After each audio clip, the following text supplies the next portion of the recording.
So before I start, I was meant to speak on John chapter 6, which is John chapter 6 from the Bible. But because today is the feast of the Ascension, I'm going to speak a little bit about Acts 1 verse 8. So I'm just going to ask you, actually today I'm going to ask you to do a lot of things. So if you're prepared to answer a lot of questions and do a lot of thinking as well.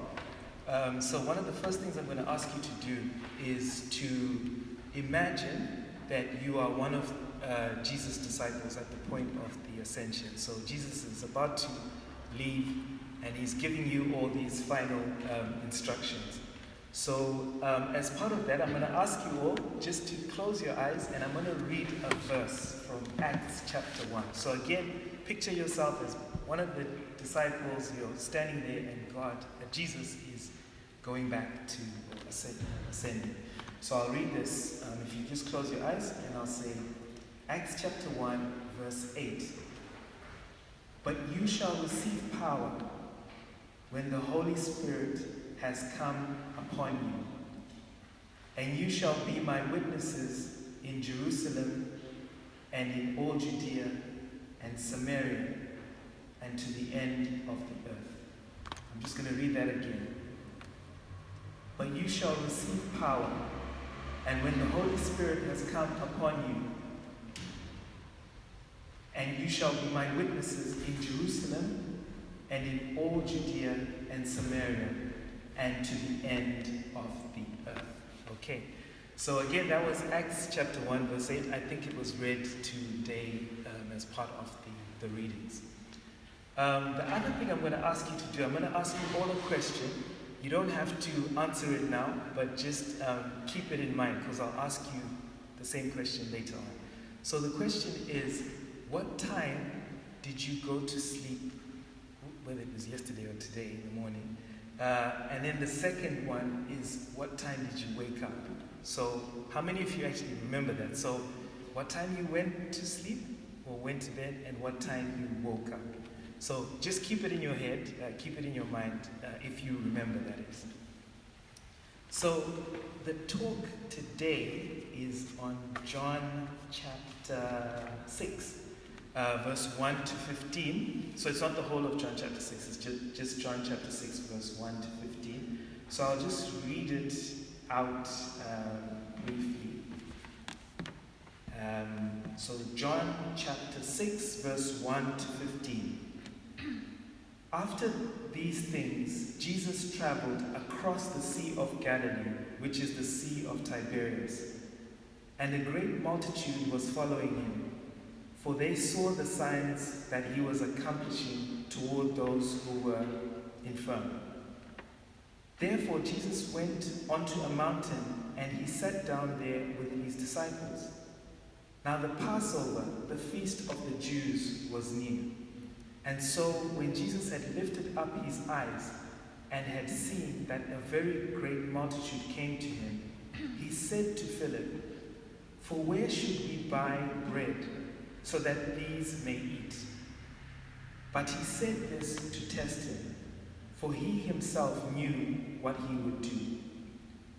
Philip answered him, 200 denarii of bread would not be sufficient for each of them to receive even a little. One of his disciples, Andrew, the brother of Simon Peter, said to him, "There is a certain boy here who has 5 barley loaves and 2 fish. But what are these among so many?" Then Jesus said, have the men sit down to eat." Now there was much grass in that place, and so the men, in number about 5,000, sat down to eat. Therefore Jesus took the bread, and when he had given thanks, he distributed it to those who were sitting down to eat. Similarly also from the fish, as much as they wanted. Then they were filled. He said to his disciples, Then when they were filled, he said to his disciples, "Gather the fragments that are left over, lest they be lost." And so they gathered, and they filled 12 baskets with the fragments of the 5 barley loaves which were left over from those who had eaten. Therefore, those men, when they had seen that Jesus had accomplished a sign, they said, "Truly, this one is a prophet who is to come into the world." And so when he realized that they were going to come and take him away and make him king, Jesus fled back to the mountain by himself alone. Okay, so that's the story. I'm sure most of you are very familiar with it. John chapter 6, and it's the story of the feeding of the 5,000. So I'm just going to mention 4 things about the story. Many people talk about the story. It's interpreted in many ways. It's a very grand miracle that Jesus did here. But I'm going to talk about 4 particular things about this story. And the first one is to mention that the story has an unsung hero. There's a character in this story that is not often mentioned or not often talked about. And so what I'll do is I'll just go through, there's 4 verses I'm going to read back again, and we're just going to get something from it. So the first verse says, after these things, Jesus traveled across the Sea of Galilee. And then in this story, it has a comma. And then it says, which is the Sea of Tiberias. So in the story, they mentioned that he went across the Sea of Galilee. And just for that story alone, that was enough content. It didn't have to say the next line, which says, which is the Sea of Tiberias. So we can gather from that whoever wrote this story, and we believe it's St. John, the Apostle John, that he paid a lot of attention to detail, because he added that little part which says, which is the Sea of Tiberias. And if we go to the same story, verse 4 says, now the Passover, the feast of the Jews, was near. Again, most of us here, when we hear the word Passover, we would understand that it means it's something to do with Jewish culture. But here he stresses that it's the feast of the Jews was near. Again, he puts that detail. So there's a lot of detail in what he's written. And then even if we go to verse 8, it says, one of his disciples, Andrew. So again, it says one of his disciples. Probably that's all we needed to know. But it goes on to say his name was Andrew. And then it says, the brother of Simon Peter said to him. So again, that's more detail than maybe we would expect. So whoever wrote this went into a lot of detail. And then if we go to verse 9, it says, there is a certain boy here who has 5 barley loaves and 2 fish. So again, 5 barley loaves, 2 fish. A lot of detail. But the first line there says, there is a certain boy. That's just the name we have, a certain boy. We don't know his name. We don't know where he came from. We don't really know much about him. We just know that there is a certain boy. Some translations say there's a certain lad. So it's just this random person who we don't know. And in the Bible, there's 2 types of characters you could put in the Bible. There's those we know about. So for example, we know about Moses. We know about the Apostle Paul. We know about Jacob. We know a lot about these characters. We know their names. We know some of them. We know their mothers, their wives, all sorts of detail about them. But then you also have other characters like the woman of Samaria, or the woman at the well, or we have a blind beggar who was healed by Jesus, or we have a rich ruler, or the paralytic, or the Roman centurion. These are all characters in the Bible. We don't really know their names. We don't know much more about them, but they are definitely in the Bible and they did something. And this certain boy fits that category. He's just someone who just exists in the Bible, but there's not much said about him. And a lot of times when the story is related, not much is mentioned about the boy, more so about what he had, which is the barley loaves and the 2 fish. So the second part I'm going to try and talk about is just to find out what we can get about the characteristics of this boy, something that we can get just from reading the story. But before I ask that, just from a show of hands, how many of you remembered what time you woke up this morning? Okay, I think that's almost everyone. It's almost everyone. How many of you remembered what time you went to bed?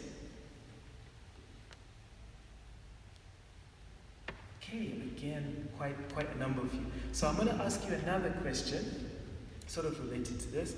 And the second question is, 10 days ago, I don't know what 10 days ago was, but 10 days ago, does anyone here remember the time you don't need to answer it now, the time you woke up and the time you went to bed? So that's 10 days ago.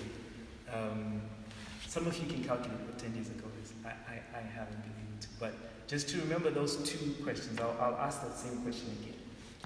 So, just to talk about this character, this boy, he, in this particular story, remember there were 5,000 people, and it seems when we read the story, when you read it in John, it seems that one of the disciples just said, "Oh, there's another boy here with food." But if you read other versions, like in Matthew chapter 6, verse 38, it says Jesus specifically asked the apostles, the disciples, to go and find from the crowd if someone had food. So the response came from the crowd. The crowd, this boy must have either volunteered his food, or he must have had it on display and someone said, "Oh, this boy's got food." Something like that must have happened. But of all the people, of 5,000 people, and they say that's 5,000 men, they say there's women and children as well, for just one boy to happen to have food, it's quite strange. And it's strange as well because, I have to be careful how I say this, but in the demographics of people, like my friend, the one who had this bag, normally young lads, well, men in general, we're not really prepared for things like that. Like, going out and having food packed and things like that. That's just a generalization, sorry if I offended anyone. But we're not really, so of all the people, he's the last person a young boy is the last person you'd expect to have food. So there is a likelihood in this story that other people had food. But they maybe just either they thought that it wasn't, it's not, this little food I have is not sufficient for all these people. Or maybe they thought that the food that I have is just enough for myself. It's just enough for me. And I say this because a lot of us here, God has given us something, whatever it is. It may be some small talent, some small ability, whatever, maybe our professions, what we do in our professions, whatever it is that we do. But sometimes maybe when God comes calling and says, "I need you to do this for me," we maybe don't give our all. We maybe don't even volunteer ourselves. We maybe act like the other people. But this young lad, at least from what we can understand, he must have at least volunteered what he had. And it seems he gave his all. And that's something else that we can learn from him, that he must have given everything he had. From what I've read, again, this is not fact, but people say that barley loaves were actually a type of bread for poor people. It wasn't like a wealthy. So this boy was likely to be, not a very well-to-do boy, but he seems to have given his all. He gave everything away. So that's something we can learn from him. The other thing, actually, before I ask the next question, I just wanted to ask again, those people, how many of you, of everyone here, how many remembers what time they woke up 10 days ago? Okay, so it's maybe less than before. And how many remember what time did I say wake up or go to sleep? Or? You said woke up. Woke up, okay. What time you went to sleep 10 days ago? Okay, okay, not many people know this. So I'm going to ask you another question, and I hope you can get this one. How many of you remember what time you went to sleep in on September 26, 2008? Does anyone remember? No. I'm just messing with you. Oh, okay. So, I guess either of the questions, whether it's what time you woke up or went to sleep, that's probably a very difficult question. I'll make it easier and say, what time did you wake up on September 26, 2009? Anyone know? No. Okay. So I'm saying this to you because actually in my pocket here, I've got a note. I don't know if anyone can see this note here. It's a 10-pound note. So 10 is a number we're all familiar with, I think.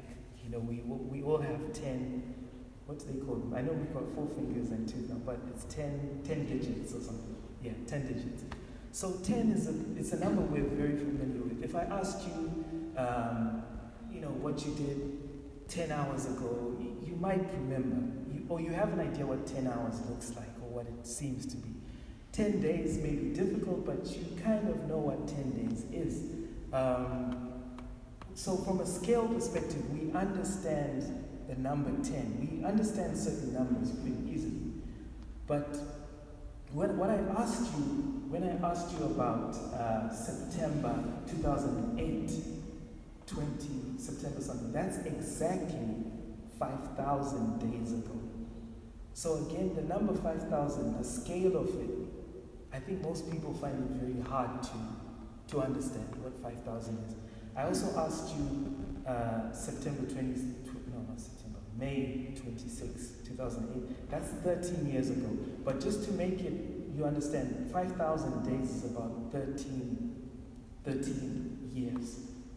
So to put that into perspective, those of you who have children, that imagine the day your child was born and the day your child turned 13, and think about the time between that span. Or another way to look at it is if you went through school from first year 1, and you did all the way up to A level, that's about, is it 13 years? Am I correct to say, yeah? So, oh yeah, those in the education system know this. But that's about 13 years. So your whole school life is 13 years. But that's about 5,000 days. And sometimes it's very hard to understand the scale. The fact that in this story there was two fish, 5 barley loaves, and it fed 5,000 people. So sometimes it's hard to picture that in our minds, what exactly happened here. And I don't know how many of you have watched, every single movie that they do about Jesus. This miracle tends to be shown because it's a very impactful miracle. But it's often very poorly portrayed. Sorry to offend anyone, but it's often poorly portrayed because it's very hard to do this. If you want to show 5,000 people on one screen, you have to be really far, like kind of zoomed out to show all 5,000 people. But if you do that, then you can't see the bread multiplier. So if you zoom in, which most movies show, they show like baskets and they show bread and they show fish multiplying. But then when you see that, you can't really see the people. You can't see the scale of how many people 5,000 people is. And it's important for us to know this because it shows how God's multiplication kind of works, or how God's scale of thought is. When he spoke to Abraham, he said, I think he told him to look at the stars. And he looked at the stars and, imagine that's how many descendants you're going to have. And then when and then even, I think it was the grains of the soil, something like that. So again, it shows how the scale of Jesus, what God can do with the little that we bring. I think Abraham, and sometimes what makes it hard is because we never fully see it. I think Abraham, at the time of his death, at least this is how it looks like in Genesis, he only had Isaac. He never saw Jacob and Esau, who were the children. So he only saw really one child of the promise. And yet God told him he would have all these descendants. So sometimes God's scale is hard to understand. I'll give you an example of myself. In my family, there's myself, my father, and after my father, my grandfather. And at my grandfather's level, after that, beyond that, there's no Christians in my family. The very first Christian in my family, at least to my knowledge, was my grandfather. He was the first person who said, I am accepting this religion and I'm denying everything else. So he made that decision. Then after that, as I said, came my father and his siblings, and then after that came our generation and the generation after us. We're not quite 5,000 yet, but the point I'm just showing is one person made a choice, one person made a decision, and they said, I want to become a Christian. And from that, in our family are all these, have kind of become all these Christians. He passed away, I think, about 3 years ago.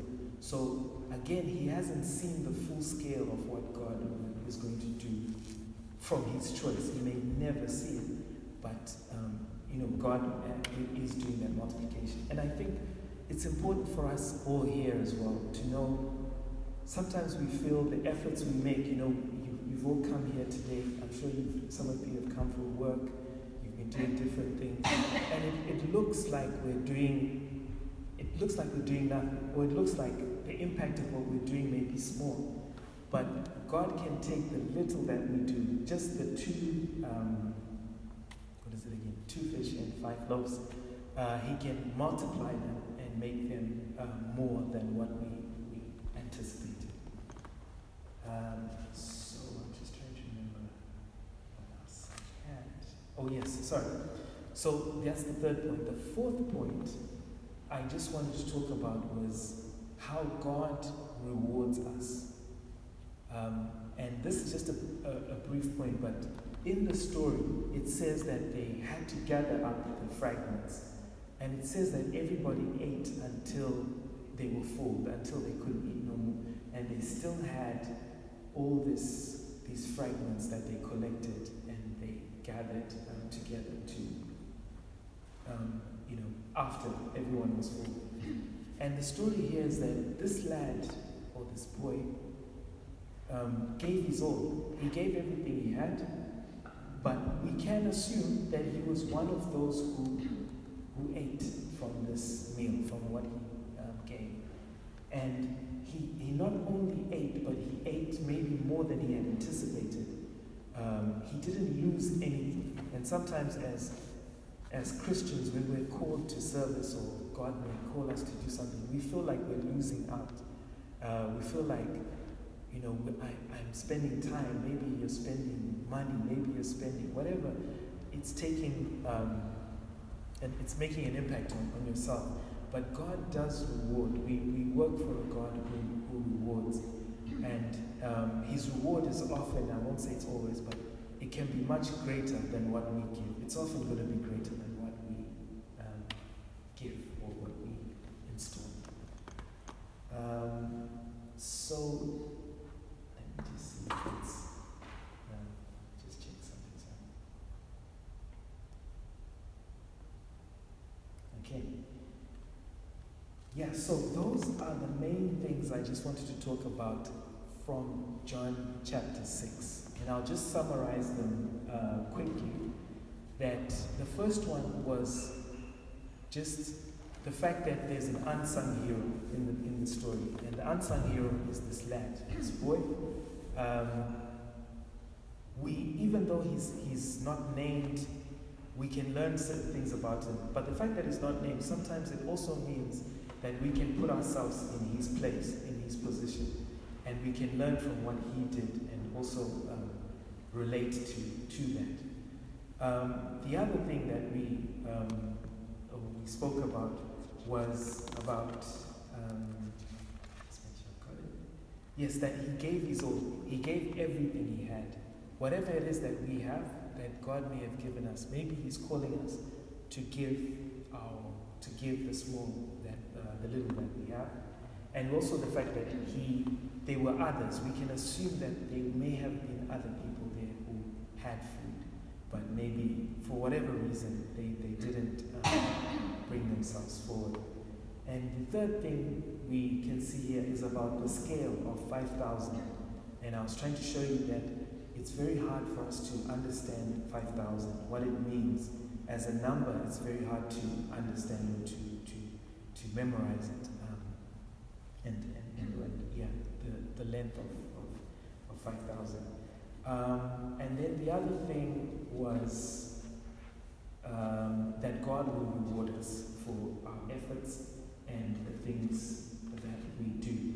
So before I end, I'm going to go back to Acts chapter 1, verse 8. But I'll ask just two quick further questions. So, if I mentioned that 5,000 days is 13 years, it's about 13 years. Does anyone here have an idea how long 5,000 hours is? Anyone have an idea? 24 hours is a day, so 5,000 hours. I can see some people About calculating. 1,200 something days. No, 5,000 hours, no? Close, yes. So if 24 hours is a day, then 24 times 10 is 240. So, just under a year. yes, correct, just under a year. In fact, it's very close to half a year, so it's about 7 months. It's 208 days exactly, but it's about 7 months. That's what 5,000 hours is. The other question I was going to ask, how many of you have ever used an app called 0 to 5K? Or have you heard of it? Okay, heard of it. So 0 to 5K assumes that, is it couched? What is it? Couched 5K, sorry. But it means, the assumption is that you're starting from 0. 5K is about 5,000 meters. So that's the assumption. I'm sure most of you have an idea what 5K is. If you've ever walked 5K, 5,000 meters times 5,000 gives you 25,000 meters. Is that correct? 5K, okay. However, 5K times 5,000 gives you 25,000 kilometers. Does anyone have an idea how far 25,000 kilometers is? Would you still be on Earth if you traveled 25,000 kilometers? 15 miles. 15? 15 miles. Oh, okay. So 25, but I said 25,000 kilometers. Okay, no, so it's 25,000 meters. Oh, no, but you're correct in terms of the mileage. 25,000 around, yes. Once around, what did you say, sir? Once around, yes. No, that's just about half. Oh, yeah, very correct. Very correct. Yeah, that's very correct. So the whole, to go around the Earth, if you go around the equator, the center, it's about 40,000 kilometers. So if you wanted to go, I think half would be 20, and then as he said, just slightly above half. I think it's sort of the distance to Australia and back, something like that. Maybe I'm wrong, but it's something close to that. But I just wanted you to say that so that again you understand the scale of what Jesus did, the scale of this miracle. So if you run 5K today, if you scale that by 5,000, you would be able to almost go halfway around here. So before I end, I'm just going to ask you one last thing. If you could, again, based on what I've spoken about, if we could close our eyes, and I'm going to read Acts 1, verse 8. And again, picture yourselves where Jesus is about to ascend, and he's giving his his final instructions to his disciples, and he says this. Acts 1 verse 8. But you shall receive power when the Holy Spirit has come upon you, and you shall be my witness in Jerusalem and in all Judea and Samaria and to the end of the earth. I'll just read it again. But you shall receive power when the Holy Spirit has come upon you, and you shall be my witness in Jerusalem and in all Judea and Samaria and to the end of the earth. Okay, thank you. Thank you very much. That was my talk on John 6.